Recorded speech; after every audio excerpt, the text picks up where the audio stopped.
রাতে স্টিম তুলছি, 10টা বেজে গেল। পিটি লোকের ভাত আনতে গেছি, এখনো ভাত আনলে না। ভাত আনতে গেলি বলে আমার হাতে ব্যথা, মাজায় ব্যথা, ঘাড়ে ব্যথা।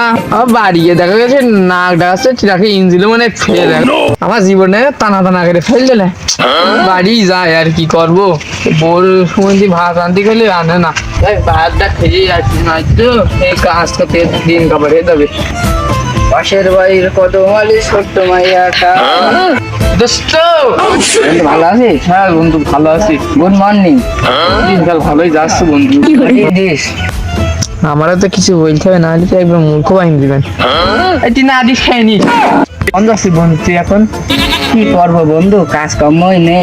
বাড়ি আসলাম মেলাদিন পরে, আকালে তাই ঘুরি পেয়ারা খেয়েছে। আমি একটা উন্নত মানের চোর, পেয়ারা ফিয়ারা চুরি না করলেও কেরম হয়। তাহলে বন্ধু সব পেয়ারা চুরি করে খাওয়া যায়। খিদেও লেগেছে, বউ ভাতও নিয়ে আসলে না, যাই বন্ধুর সাথে পেয়ারা খেয়ে আসি। যা যাচ্ছে। বন্ধু এই ভিড় না বন্ধু তুই তো শহরে থাকিস, তুই গ্রামের কথা জানিস নি। তো লোক ভালো না খাইলে চা কি যে করবেন, কোনে ভোজ মধ্যে কোন জায়গায় ঘাপটি মেরে আছে। ওর বাড়ির বললাম ভাত আনতে, তাও আনলে না। তোর সাথে আইসা করে আমার পেয়ারা চুরি করে ঠিক পড়ে যে কি করবে। বুড়ো বয়সে বললো বন্ধু ওর এখনো সেই গতি। তুই খবর চাইছিস, তোর ঢুকতে হবে না, আমি ঢুক। বন্ধু আমি যাই, তুই সারাদিন মাঠে কাজ করলি, তোর কষ্ট এসে ভাত টাতে খাইস না, আমি তুই তাহলে এখানে দাঁড়া, আমি যেয়ে পেয়ারা 2-4 খাই এনে চলে আসি, তোকে নিয়েই যাই।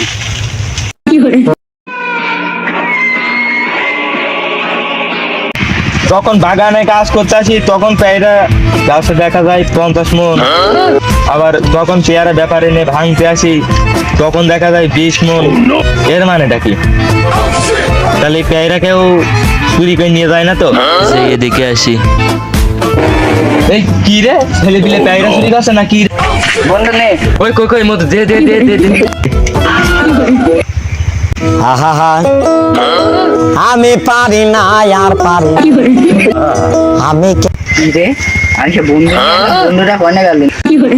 বন্ধু আমরা একটা ঢিল মারছে, আকাইলে চল দেখ, তারপর তুই বেরিয়ে আসছেন। আচ্ছা তুমি যাতে পার বাড়ি না যাচ্ছ, আমি হাগা মুতা শোয়া বাসা সব এখানেই করবো, তাও আমি প্রায় বেরোচ্ছি না।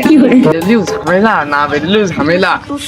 বন্ধুর সাথে আসলাম, কি যে করলাম, বাড়িতে ভাত খালি, বোর হাতে ভাত খালু, কাজের কাজ করতাম। এই বন্ধুর বাসায় ঠেলে আকাশের একটা কপাল সাথে ঠাপ দি, কি হবে কায়দা কেটে না হলে হচ্ছে না। পালাটা পেয়ারা খাতে দিতে ভালো করে খেয়ে যা। শ্বশুর বাড়ির গোশ খাওয়া বাড়িটাই কেন তুই আরাম করে আপলা বাতর দিয়ে ঠাপ দিলি। আর এই দাঁতটা পড়ে গিয়ে দাঁতটা বাড়িতে ইঞ্জুরি করতে ফেলে দেবানি। কাইলে দাদা সাপ দিয়েছি, কায়দা রকমই লেগে বন্ধু তোরা খাপ ধরো তো।